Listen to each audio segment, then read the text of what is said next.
अच्छा, ये बड़ी तो इंपॉर्टेंट बात आपने की है आसिफ किरमानी साहब। सबसे पहले तो आप ये कह रहे हैं कि आप इस फैसले के हामी नहीं है कि तहरीक इंसाफ पर पाबंदी लगा जाए, क्योंकि माजी के नज़ायर मौजूद है कि बहुत सारी पॉलिटिकल पार्टीज को बैन किया गया, वो किसी और नाम से आ गई। ये बात बिल्कुल दुरुस्त है। फिर जो दूसरा नुक्ता आप उठा रहे हैं, ये सवाल बड़ा इंपॉर्टेंट है कि वो एट लार्ज क्यों हैं? वो लोग जो सानिया 9 मई के अंदर मुलव्वस थे, क्या किसी दूसरी पॉलिटिकल पार्टी की छत्र छाया में जाने से या उसको लेटर स्टेज पे कंडेम कर देने से भी क्या उनको खुली छूट मिल जाएगी? तो ये सवाल तो आप ही की हुकूमत से है कि अभी तक उनको काबू क्यों नहीं किया गया?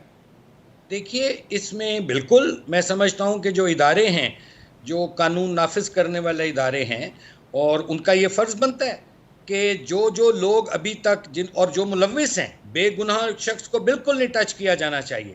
लेकिन जो लोग इस सानेहा के मरकज़ी सानवी किरदार हैं, या जिन्होंने डायरेक्टली और इनडायरेक्टली जिन्होंने इसमें अपना हिस्सा डाला है, उनके लिए तो कोई रद्दो रियायत और कोई रहम की कतन कोई गुंजाइश नहीं होनी चाहिए। और इसमें हुकूमत को चाहिए कि वो इसमें जो लॉ एनफोर्समेंट एजेंसीज हैं वो अपना किरदार अदा करें। अब देखिए ना कि कितने जुल्म की बात है कि ये जो अदम इस्तेहकाम पाकिस्तान पार्टी है, मैं तो इसको अदम इस्तेहकाम कहता हूँ। अच्छा। ये 9 मई, ये 8 जून को इसकी पैदाइश हुई है। तो 9 मई के वाक़या तक तो चंद लोगों को छोड़कर, चंद लोगों को, 2 3 4 लोगों को छोड़कर, जो कि साल 2 साल पहले ही पीटीआई से अपने रास्ते जुदा कर चुके थे, बाकी लोग तो सारे मौजूद थे। और उस सारी एक्टिविटीज़ में उनकी ऑडियो कॉल्स मौजूद हैं, उनके बयानात मौजूद हैं। और अफसोस की बात कि आज भी वो लोग ट्विटर पर जिंदा हैं।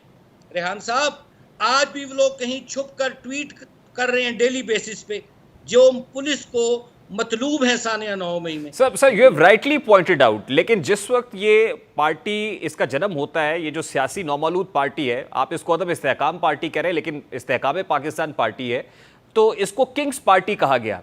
उसके बाद जू जू प्रेस कॉन्फ्रेंसेस हुई, दुबई में मुलाकातें होना शुरू हुई, जहांगीर तरीन लंदन गए, तो ये सुना जाने लगा कि पाकिस्तान मुस्लिम लीग नून की बी टीम है। तो ये सब कुछ तो आपके साथ मंसूबर लग ये रहा है कि बाद नज़र में इससे फ़ायदा तो हुकूमत को हो रहा है या आपको हो रहा है? नहीं, देखिए, मैं तो ज़ाती तौर पर समझता हूँ, और पार्टी की पॉलिसी भी अभी तक इस बारे में कोई ऐसी बात नहीं आई है कि इन लोगों के साथ किसी किस्म का भी, मैं समझता हूँ, कोई भी रवाबित रखना जो है वो एक बहुत ही, मैं समझता हूँ कि नामुनासिब होगा। चूँकि ये वो लोग हैं जो पिछले 3.5 4 साल जिन्होंने हुकूमत में ठट्ठे मारे हैं, जिन्होंने मौजें की हैं, बेड़ा गर्क किया है मईशत का, और आज ये मासूम बन गए हैं, दूध से नहलाए गए हैं। अगर ये what is this king party? कौन है ये लोग जो किंग पार्टियां बना के बैठ गए हैं? दे आर ऑल अशराफिया। जिस अशराफिया ने इस मुल्क के लिए, जिस अशराफिया को, मुझे कहने दीजिए, जिस अशराफिया को इस मुल्क ने, पाकिस्तान ने माला माल किया, और जो टैक्स देने को तैयार नहीं, जिन्होंने सियासी बुनियादों पर कर्जे हासिल किए और सियासी बुनियादों पर कर्जे माफ कराए, आज वो नहाद होके आ जाएं और लोगों को बेवकूफ़ बनाना चाहते हैं? No no no no. ये देखिए, ये एक तब्दील शुदा पाकिस्तान है, ये सोशल मीडिया का पाकिस्तान है। इसमें हर एक को पता है हु इज़ हु, इसलिए अवाम को बेवकूफ़ नहीं बनाया जा सकता। बाकी ठीक है, हर एक का राइट है, बना ली है जमात, उन्होंने बना ले, लेकिन लेकिन मेरा बड़ा सादा सा सवाल वही है। देखे देखे जो सवाल आप उठा रहे हैं, ये सवाल तो मैं आपसे करना चाहता हूं कि कौन बनाता है ये किंग्स पार्टी, और कौन इनको इकट्ठा कर रहा है, या कौन इनको उठा के एक ही टोकरी में डाल रहा है? ये सवाल तो अवाम आपसे पूछना चाहते हैं। मैंने तो बनाई नहीं, ना मैं उसका हिस्सेदार हूँ। मैं तो एक मिडिल क्लास का आदमी हूँ, और ये मुल्क जौन सा था वो मिडिल क्लास और गरीब के लिए कायदे आज़म ने बनाया था। कायदे आज़म ने, ये दरअसल पैसे की गर्मी है। देखिए ना आज कितना जुल्म है कि आज कोई बात नहीं करने को तैयार, कि जो एक तरफ वाक़या होता है कि आज पब्लिक अकाउंट कमेटी के जो चेयरमैन है, आज अखबार में आया है 628 लोगों को $3 बिलियन बंदर बांट की तरह बांट दिए गए। और आज पार्लियामेंट के अंदर जब इजलास होता है कल, तो वो कहते हैं चेयरमैन पब्लिक अकाउंट कमेटी के, मैं तो बेबस हूं जी, मैं तो ये नैब और एफआई वो इसलिए बेबस है ना कि हुकूमत नाम ही नहीं दे रही। आपकी हुकूमत भी उन लोगों के नाम ही नहीं दे रही जिनको ये पैसे दिए गए। देने चाहिए, हमारे लोगों ने तो लिए नहीं, वो तो तहरीक इंसाफ ने बांटे, तो तो देने चाहिए पैसे। लेकिन जो, सुनिए, लेकिन जो लोग उस कमेटी में मौजूद थे, मुझे अफसोस होता है कि उन लोगों ने भी जो मेंबर पार्लियामेंट के हैं मुखालफत की और चेयरमैन पब्लिक अकाउंट कमेटी को बेबस किया। और दूसरा रुख क्या है, दूसरा रुख भी सुनिए बाप, दूसरा रुख ये है कि वहीं इस्लामाबाद या पिंडी में एक मजबूर बाप जो अपने बच्चों की फीस और मकान का किराया अदा करने के लिए ऑनलाइन ऐप से 13,000 रुपया कर्ज लेता है और उस पर जब दबाव बढ़ाया जाता है सूद का, वो ज़हनी तनाव का शिकार होकर वो खुदकुशी कर लेता है। इस दिस पाकिस्तान ऑफ कायदे आजम?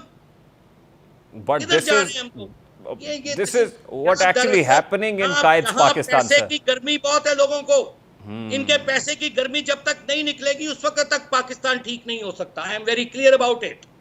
अच्छा किरबाई साहब, किसको कह रहे हैं आप ये आप किससे मुखातिब है? उनसे जो पार्लियामान के अंदर बैठे हुए हैं?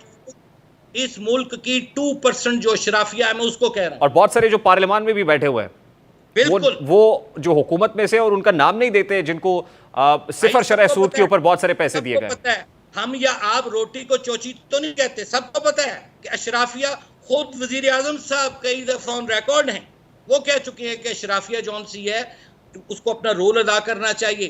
कौमी खजाना जो है वो 2% अशराफिया के इस्तेमाल की चीज नहीं है, ये एक मुनसिफाना तकसीम होनी चाहिए। गरीब गरीब तर हुआ है। यानी आप ये कह रहे हैं कि हुकूमत भी अशराफिया के हाथों यरगमाल हुई हुई है?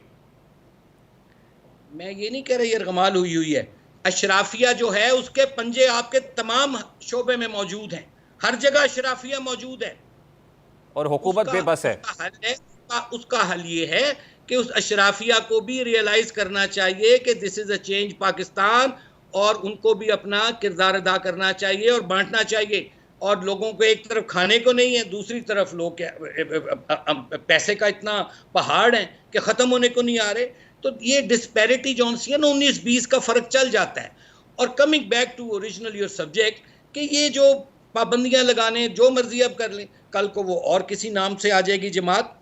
असल चीज़ ये है जो मैंने अर्ज़ की है कि सानहा 9 मई के कल्प्रेट्स को, और उसमें कोई रद्दो रियायत नहीं होनी चाहिए। जो लोग उसमें मुलव्विस हैं उनको कड़ी सजाएं मिलनी चाहिए और जो बेगुनाह हैं उनको बिल्कुल टच नहीं। अच्छा डॉक्टर साहब, एक तासुर